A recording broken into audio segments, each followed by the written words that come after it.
There's a quote by David Niven, the British actor. Much in life is simply a matter of perspective.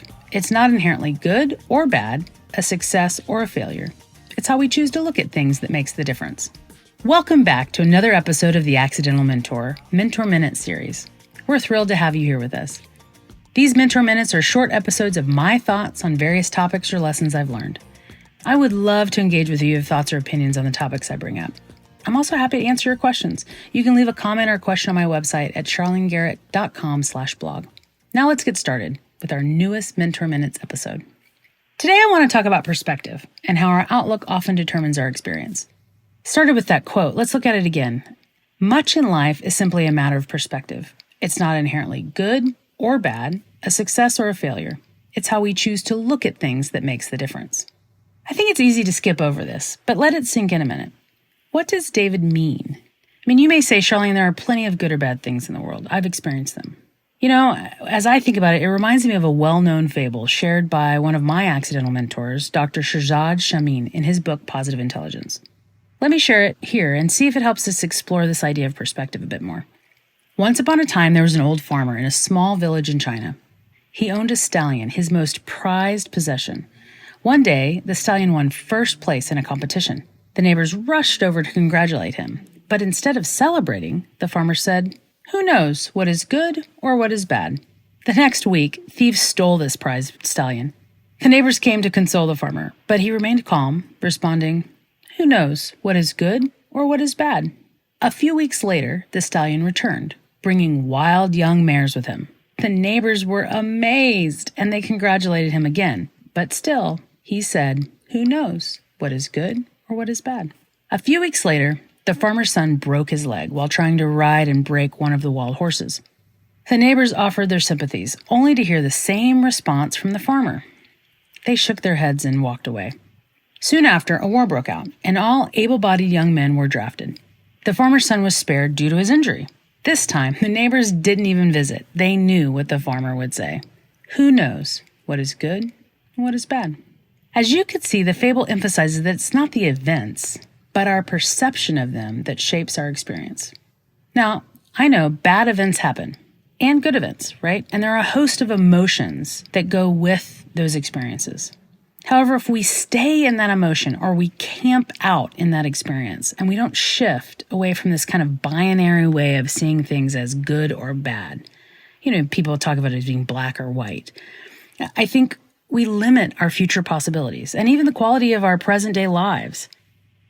Some common examples come to mind where people experience severely debilitating diseases or accidents, and with a perspective shift, they significantly impact the world. They frequently increase awareness, raise money, sometimes contribute to more incredible solutions. People like Christopher Reeve or Michael J. Fox are some well-known examples. You may know, Christopher Reeve was a famous actor, often typecast for his most famous role as Superman, and in 1995, he had an equestrian accident that left him paralyzed from the neck down. While his family says he had many dark days, including a fear of dying, he did shift his perspective and impacted his children and the world in remarkable ways for about 19 years until his death. A new documentary is coming out where his children talk a lot about the impact of the accident on their relationship with their dad. Another example is Michael J. Fox. He was diagnosed with Parkinson's disease at the age of 29 and later started the Michael J. Fox Foundation, which helps fund research and speaks about the lived experience of the disease. He has even written a book about his optimistic perspective and how it's impacted his life. There's also a documentary on Michael J. Fox if you're interested, I believe on Apple. So, reflecting on my own life, I resonate deeply with this lesson. When my father passed away early due to Alzheimer's, it was a heart-wrenching experience. Yet, looking back, I see the profound connections and strength that arose from that difficult time. After reading this fable, I find myself repeating every time I have an experience, who's to know what is good and what is bad?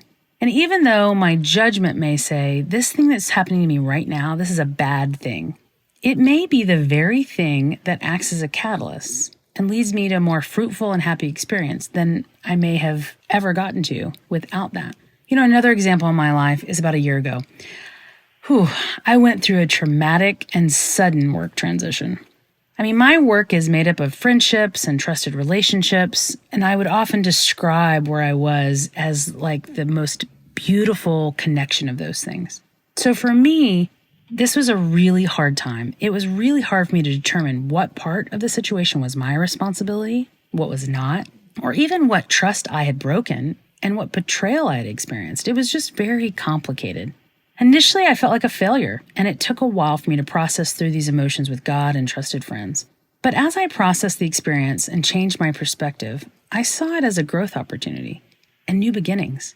It helped me to see more of my mental models and persistent stress that contributed to the situation and led me to some beautiful changes that I may have never made.